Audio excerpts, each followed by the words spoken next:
dears, and welcome back to my corner of the internet. Today we are going to be reading another chapter of The Great Gatsby. We actually only have 2 chapters left, chapter 8 and chapter 9. So without further ado, let's just get into it. But first, let me just say I'm able to read this to you here on my channel thanks to Project Gutenberg, which is a website where they archive all old books, or a lot of old books, once they age out of copyright. Then you can kind of do what you like with them. So chapter 8. I couldn't sleep all night. A foghorn was groaning incessantly on the sound, and I tossed half sick between grotesque reality and savage, frightening dreams. Towards dawn, I heard a taxi go up Gatsby's Drive, and immediately I jumped out of bed and began to dress. I felt that I had something to tell him, something to warn him about, and morning would be too late. Crossing his lawn, I saw that his front door was still open, and he was leaning against a table in the hall, heavy with dejection or sleep.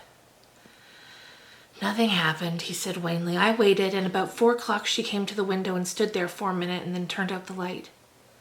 His house had never seemed so enormous to me as it did now. When we hunted through the great rooms for cigarettes, we pushed aside curtains that were like pavilions and felt over innumerable feet of dark wall for electric light switches. Once I tumbled with a sort of splash upon the keys of a ghostly piano. There was an inexplicable amount of dust everywhere, and the rooms were musty as though they hadn't been aired for many days. I found the humiditor on an unfamiliar table with 2 stale dry cigarettes inside. Throwing open the French windows of the drawing room, we sat smoking out into the darkness.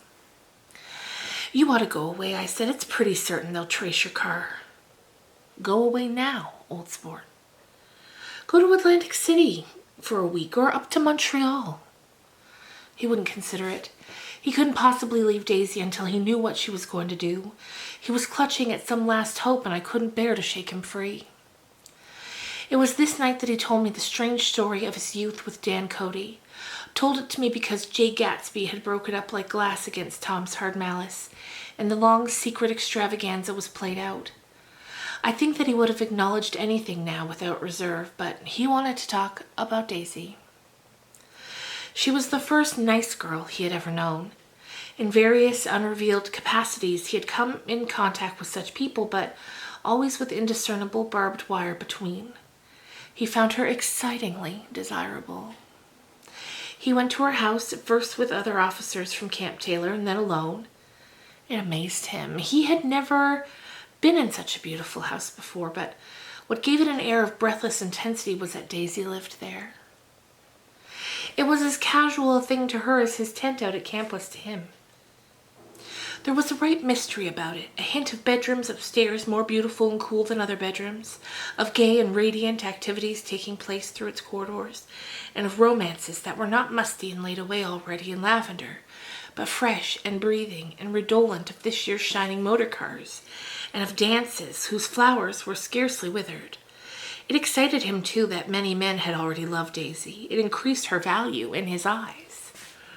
He felt their presence all about the house, pervading the air with the shades and echoes of still vibrant emotions, but he knew that he was in Daisy's house by a colossal accident. However glorious might be his future as Jay Gatsby, he was at present a penniless young man without a past, and at any moment the invisible cloak of his uniform might slip from his shoulders. So he made the most of his time. He took what he could get ravenously and unscrupulously. Eventually he took Daisy one still October night, took her because he had no real right to touch her hand. He might have despised himself, for he had certainly taken her under false pretenses. I don't mean that he had traded on his phantom millions, but he had deliberately given Daisy a sense of security. He let her believe that he was a person from much the same status as herself, that he was fully able to take care of her. As a matter of fact, he had no such facilities. He had no comfortable family standing behind him, and he was liable at the whim of an impersonable government to be blown anywhere about the world. But he didn't despise himself, and it didn't turn out as he had imagined. He had intended probably to take what he could and go, but now he found that he had committed himself to the following of a grail. He knew that Daisy was extraordinary, but he didn't realize just how extraordinary a nice girl could be. She vanished into a rich house, into a rich, full life, leaving Gatsby nothing, He felt married to her. That was all. When they met 2 days later, it was Gatsby who was breathless, who was somehow betrayed. Her porch was bright with the bought luxury of starshine. The wicker of the settee squeaked fashionably as she turned towards him, and he kissed her curious and lovely mouth. She'd caught a cold, and it made her voice huskier and more charming than ever. And Gatsby was overwhelmingly aware of the youth and mystery that wealth imprisons and preserves, of the freshness of many clothes and of Daisy gleaming like silver, safe and proud above the hot struggles of the poor. I can't describe to you how surprised I was to find out I loved her old sport. I even hoped for a while that she'd throw me over, but she didn't, because she was in love with me too. She thought I knew a lot because I knew different things from her. Well, there I was, way off my ambitions, getting deeper in love every minute, and all of a sudden I didn't care what was the use of doing great things if I could have a better time telling her what I was going to do. On the last afternoon before he went abroad, he sat with Daisy in his arms for a long, silent time, and it was a cold fall day with fire in the room and her cheeks flushed. Now and then she moved and he changed his arm a little, and once he kissed her dark, shining hair. The afternoon had made them tranquil for a while, as if to give them a deep memory for a long time. They had never been closer in their month of love, nor communicated more profoundly one with another than when she brushed silent lips against his coat shoulder, or when he touched the end of her fingers gently, as though she were asleep. He did extraordinarily well in the war. He was a captain before he went to the front, and following the Argonne battles, he got his majority in the command of the divisional machine guns. After the armistice, he tried frantically to get home, but some complication or misunderstanding sent him to Oxford instead. He was worried now. There was a quality of nervous despair in Daisy's letters. She didn't see why he couldn't come. She was feeling the pressure of the world outside, and she wanted to see him and feel his presence beside her and be reassured that she was doing the right thing after all. For Daisy was young, and her artificial world was redolent of orchids and pleasant, cheerful snobbery, and orchestras which set the rhythm of the air, summing up the sadness and suggestiveness of life in new tunes. All night the saxophones wailed the hopeless comment of Beale Street blues, while 100 pairs of gold and silver slippers shuffled the shining dust.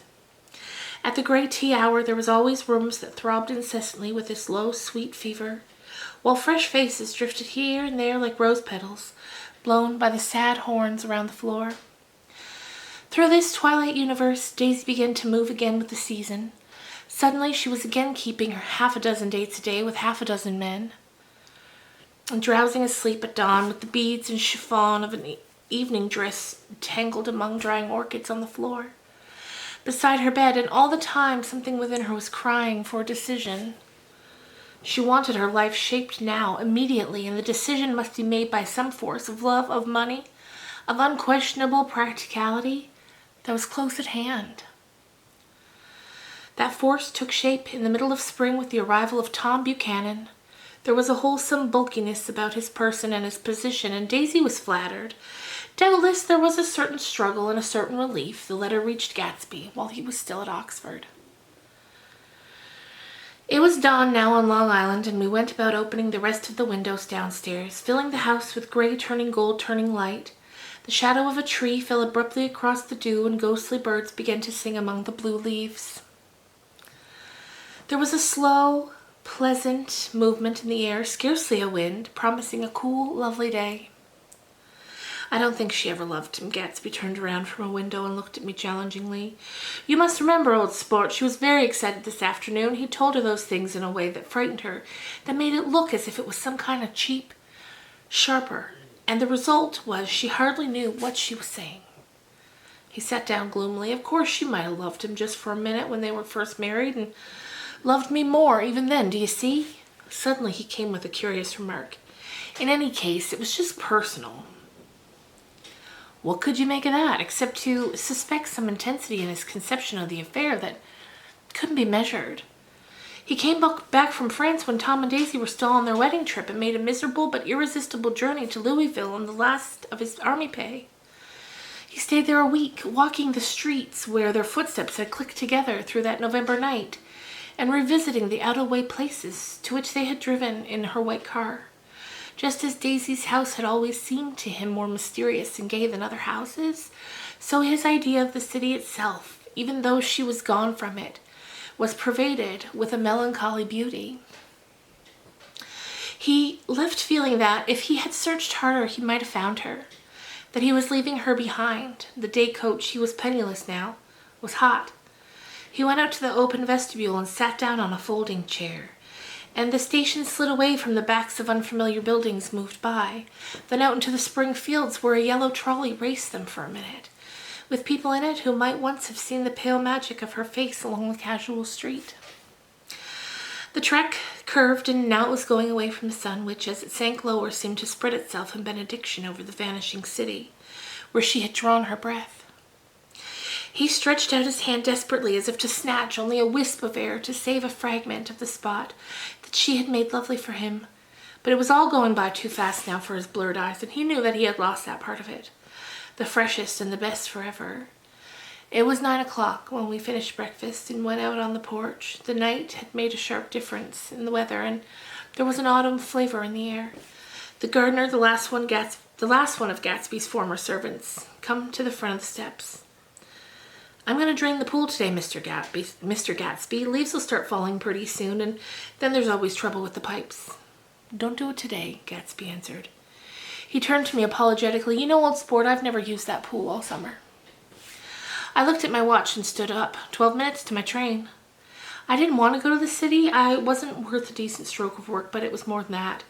I didn't want to leave Gatsby. I missed that train and then another before I could get myself away. "I'll call you up," I said finally. "Do, old sport. I'll call you about noon." We walked slowly down the steps. "I suppose so." We walked slowly down the steps. "I suppose Daisy'll call too." He looked at me anxiously, as if he'd hoped I'd corroborate this. "I suppose so." "Well, goodbye." We shook hands and I started away. Just before I reached the hedge, I remembered something and turned around.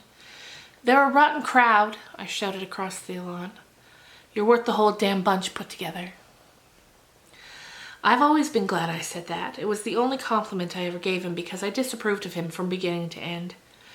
First he nodded politely, and then his face broke into that radiant and understanding smile, as if we'd been in ecstatic cahoots on that fact all the time. His gorgeous pink rag of a suit made a bright spot of color against the white steps, and I thought of the night when I first came to his ancestral home 3 months before. The lawn and the drive had been crowded with the faces of those who guessed at his corruption, and he had stood on those steps concealing his incorruptible dream as he waved them goodbye. I thanked him for his hospitality. We were always thanking him for that, I and the others. "Goodbye," I called. "I enjoyed breakfast, Gatsby." Up in the city, I tried for a while to list the quotations on an interminable amount of stock. Then I fell asleep in my swivel chair just before noon. The phone woke me, and I started up with sweat breaking out of my forehead. It was Jordan Baker. She often called me up at this hour because the uncertainty of her own movements between hotels and clubs and private houses made her hard to find in any other way. Usually her voice came over the wire, something fresh and cool, as if a divot from a green golf links had come sailing in at the office window. This morning it sounded harsh and dry. "I've left Daisy's house," she said. "I'm at Hampstead, and I'm going down to Southampton this afternoon." Probably it had been tactful to leave Daisy's house, but the act annoyed me, and her next remark made me rigid. "You weren't so nice to me last night." How could it have mattered then? Silence for a moment. Then, "However, I want to see you." "I want to see you too." "Suppose I don't go to Southampton and come into town this afternoon?" "No, I don't think this afternoon." "Very well. It's impossible this afternoon. We talked like that for a while, and then abruptly we weren't talking any longer. I don't know which of us hung up with a sharp click, but I know I didn't care. I couldn't have talked to her across the tea table that day if I ever talked to her again in this world. I called Gatsby's house a few minutes later, but the line was busy. I tried 4 times. Finally, an exasperated central told me the wire was being kept open for long distance from Detroit. Taking out my timetable, I drew a small circle around the 3:50 train. Then I leaned back in my chair and tried to think. It was just noon. When I passed the ash heaps on the train that morning, I had crossed deliberately to the other side of the car. I supposed there'd be a curious crowd around there all day with little boys searching for dark spots in the dust and some garrulous man telling over and over again what happened until it became less and less real even to him, and he could tell it no longer. And Myrtle Wilson's tragic achievement was forgotten. Now I want to go back a little and tell what happened at the garage after we left there the night before. They had difficulty in locating the Sister Catherine. She must have broken her rule against drinking that night, for when she arrived she was stupid with liquor and unable to understand that the ambulance had already gone to Flushing. When they convinced her of this, she immediately fainted, as if that was the intolerable part of the affair. Someone kind or curious took her under his car and drove her in the wake of her sister's body. Until long after midnight, a changing crowd lapped up again at the front of the garage, while George Wilson rocked himself back and forth on the couch inside. For a while, the door of the office was open, and everyone who came into the garage glanced irresistibly through it, and finally someone said it was a shame and closed the door. Still later, Nicholas had to ask the last stranger to wait there 15 minutes longer while he went back to his own place and made a pot of coffee. After that, he stayed there alone with Wilson until dawn. About 3 o'clock, the quality of Wilson's incoherent muttering changed, and he grew quieter and began to talk about the yellow car. He announced that he had a way of finding out with whom the yellow car belonged to, and he blurted out that a couple of months ago his wife had come from the city with her face bruised and her nose swollen. But when he heard himself say this, he flinched and began to cry, "Oh my God." Again in his groaning voice, Nicholas made a clumsy attempt to distract him. "How long have you been married, George? Come on there, try and sit still a minute and answer my question. How long have you been married?" 12 years. Ever had any children? Come on, George, sit still. I asked you a question. Did you ever have any children? The hard brown beetles kept thudding against the dull light, and whenever Nicholas heard a car go tearing along the road outside, it sounded to him like the car that hadn't stopped a few hours before.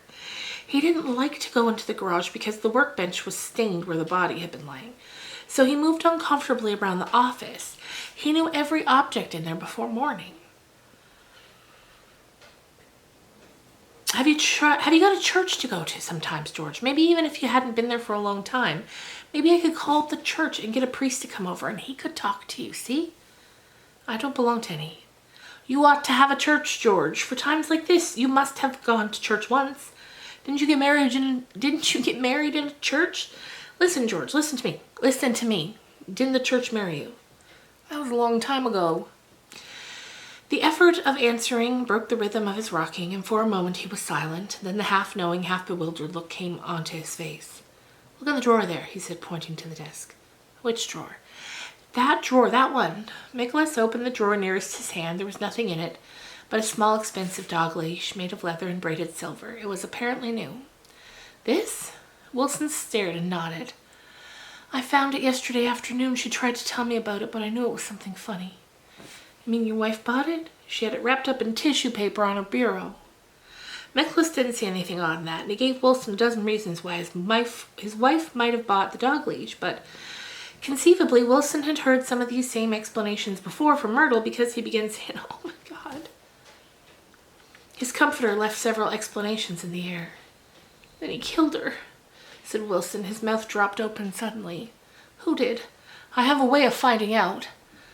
"You're morbid, George," said his friend. "This has been a strain to you, and you don't know what you're saying. You better try and sit quiet."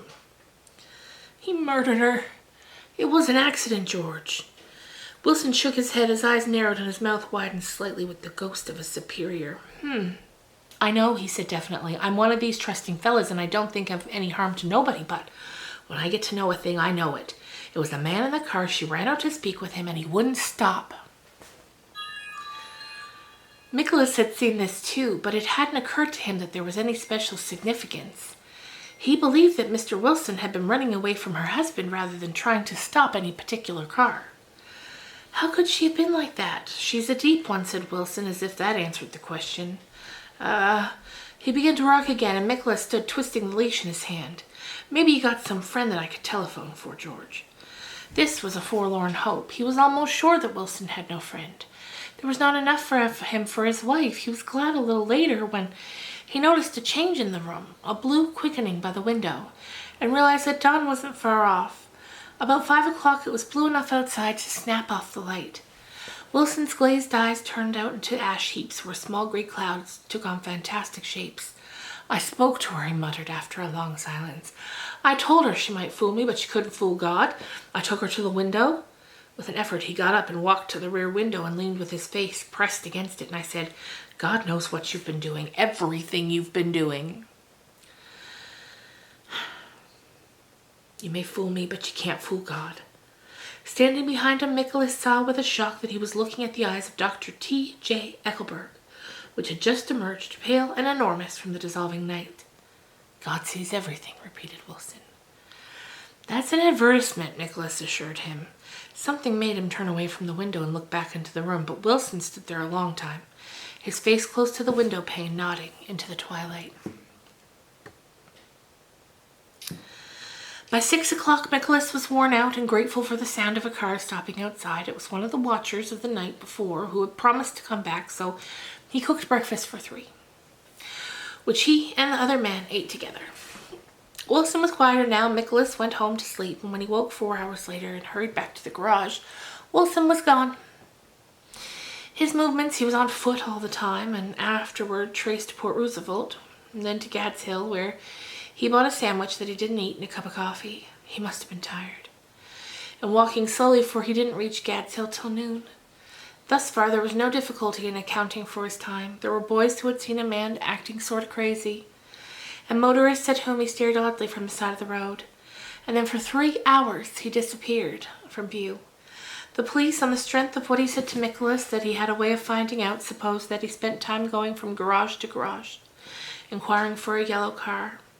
On the other hand, no garage man who had seen him ever came forward, and perhaps he had an easier, surer way of finding out what he wanted to know. By 2:30, he was in West Egg, and he asked someone on the way to Gatsby's house, so by the time he knew Gatsby's name. At 2 o'clock, Gatsby put on his bathing suit and left word with the butler that if anyone phoned, word was to be brought to him at the pool. He stopped at the garage for a pneumatic mattress that had amused his guests during the summer, and the chauffeur helped him to pump it up.